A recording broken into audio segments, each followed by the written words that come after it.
Alright, I got the i1500 down in the shop, and this might be the last video I really do on the i1500. There is a very good chance that I will turn around and sell this turbine. I'm not 100% certain. I have got to give it a very thorough inspection inside and out. Several other people have asked me if I would sell it, what am I going to do with it, because they're interested in getting it, and I do appreciate that. My concern is I have been mean to the thing. So if I do sell it, I want to make sure whoever gets it gets a good piece of equipment. But one of the things I wanted to show right quick, because I'm asked often the difference between the i1500 and the i2000. And this is a good example showing the difference, which there is very little. Outside, they are the same generator.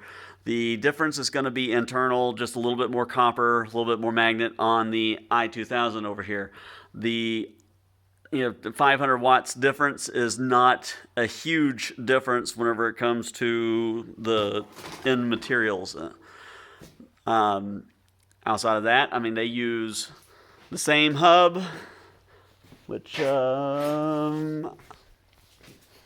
brought out here. I know the hub is out here. That's what I get for cleaning my shop. I can't find anything now. Trying to clean the shop. Shop's far from clean. Let's see. I put all my blades over here.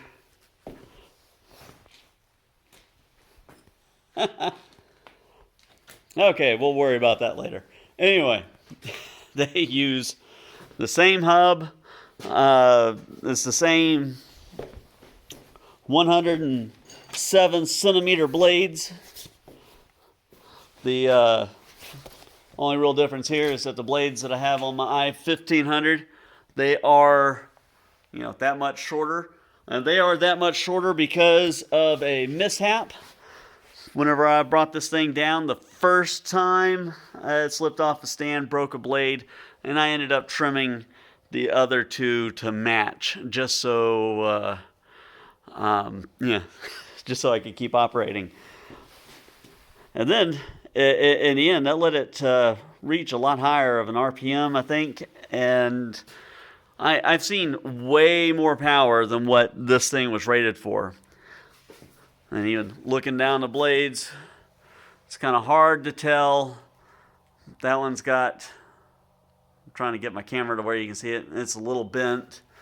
Same thing with this one, it's also a little bent, but that one is straight.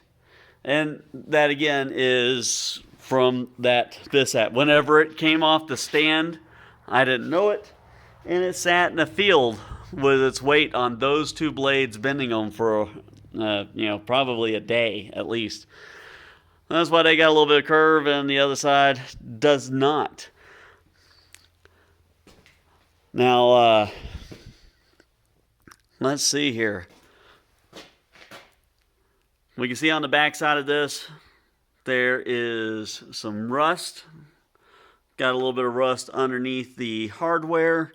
All of the hardware is stainless. All the hardware components, nuts, bolts, and screws that they send are all stainless. That hub is steel. Just mild steel, but it's very thick and heavy. Oh, let's get this one out, because this is one of their 5-blade hubs. You can see the difference. The 5-blade hubs are quite a bit thinner. Built much more lightly. But the 5-blade hubs end up coming galvanized. And actually, I think now it's just really going to bug me that I can't find the hub. Because I know I brought it out here. But the hub for the i2000 that I just got, it is the same 3-blade style as what's on my i1500, which is what I want, what I like, but it's galvanized, which will definitely help with the rust. Now for me, I guess I'm just not going to find it. Maybe I left it up at the house. Anyway, for me, the galvanizing doesn't really do a whole lot. The rust back here is such a minor thing. I live in a very dry environment. That stuff would never really cause any kind of real damage. Now, if you live in a very salty, wet, more aggressive environment, it might be a bigger deal. That galvanized hub will probably be better for some of you guys. Looking elsewhere, now I can tell that a little bit of grease has seeped out of that steel bearing. Not a huge issue. This thing was still turning super smooth and super quiet, so that really wasn't an issue. Now, like I said, I took my stand here isn't super stable, so I can't pull that off to show, but all of the powder coating is flaking back here and on the inside. Let's see if I can, because I just put it here. Yeah. Like this thing here is what they sent. You run the bolt through, and then this tightens up on the other side of it. This is steel, and as you can see, all of the powder coating has rubbed off of it, and it's rusted.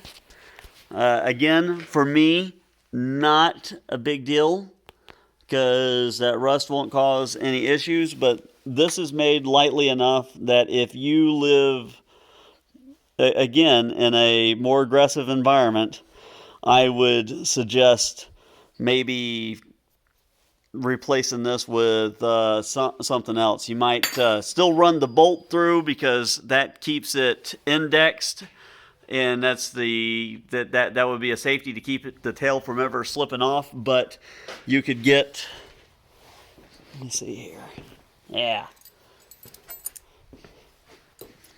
C-clamp similar to this. I would suggest probably an exhaust clamp because it will be, round on both sides. That will tighten down on this thing. There it is. I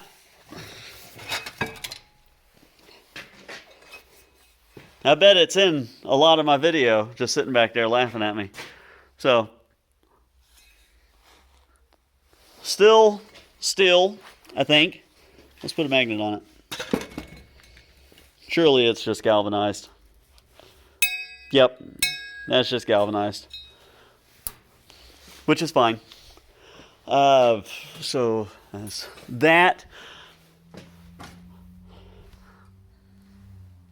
I don't know what that is. Something must have hit my turbine. Oh, let's look at this.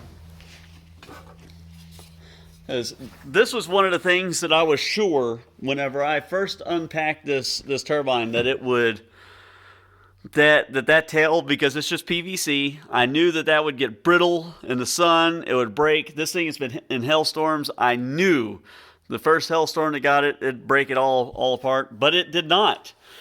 This is the only real difference is a little bit of sun fading. And not even a whole lot.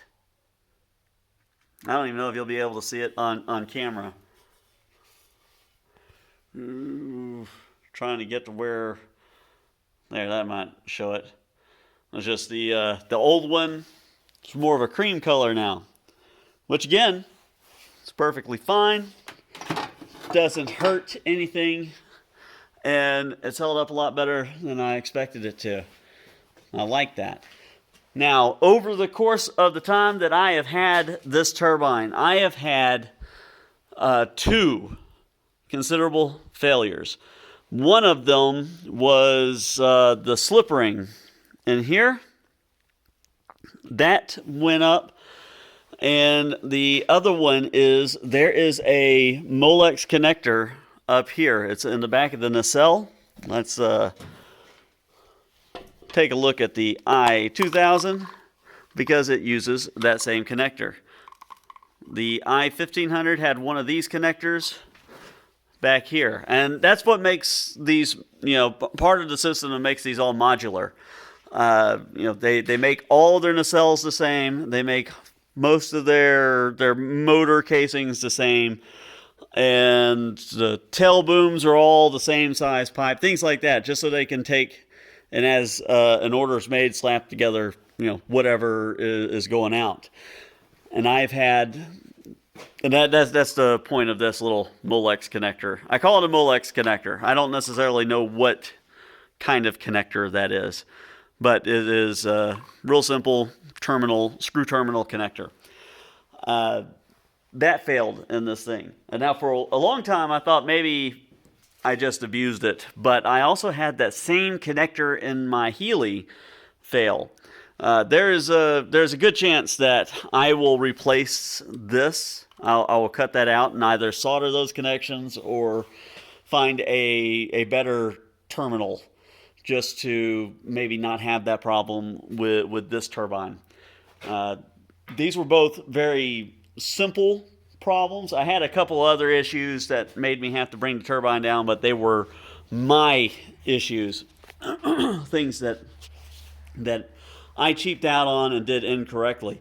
And then even going, expanding on that, like I said, I had the slip ring fail, but I used to have the slip ring sitting here. But I may have thrown that slip ring away. But anyway, especially there at the beginning, I was running this turbine at 36 volt, which was spooling it way, way higher than what it was supposed to go, which really would only affect, the rotor and the internals. But whenever I was doing that, in a really heavy storm, I had this thing making over 3,000 watts. Whenever, and that's about shortly after that is whenever I had to bring it down to replace the slip ring. And there's a good chance that the slip ring issue was just me burning it up. The slip ring that's in this i2000, it looks real similar. I don't know, it's really hard to tell if they're different models. But I don't foresee that really being an issue. I know that my Healy, I have run that one pretty high, and I think that it uses the same slip ring, and it's held up pretty good. I think that this one, I really think that one failed because I was mean to it. Really, that about sums it up. This turbine ended up being a very good performer. Very budget friendly. At the time, I paid something like $400 plus tax for it. I think that right now, because of inflation and everything, they're closer to $5. But definitely a good value, and I think that I still believe that they are the most bang for the buck that you can get on the market today. So, like I said, this might be my last video about the i1500. She might get packed up and sent away in the near future. I'll have to see. I'll have to, like I said, I will be popping it apart and kind of giving it a good once over just to make sure, because I would hate for somebody else to get it and it fail for them. Or I might repurpose it for another project that I've been contemplating. Anyway, that's it for the i1500, guys. Stay tuned. I will have a video going over the assembly of the i2000, and I will have that up by the end of the weekend. So, a little bit more about it coming up. Thanks for watching, guys. Have a beautiful evening.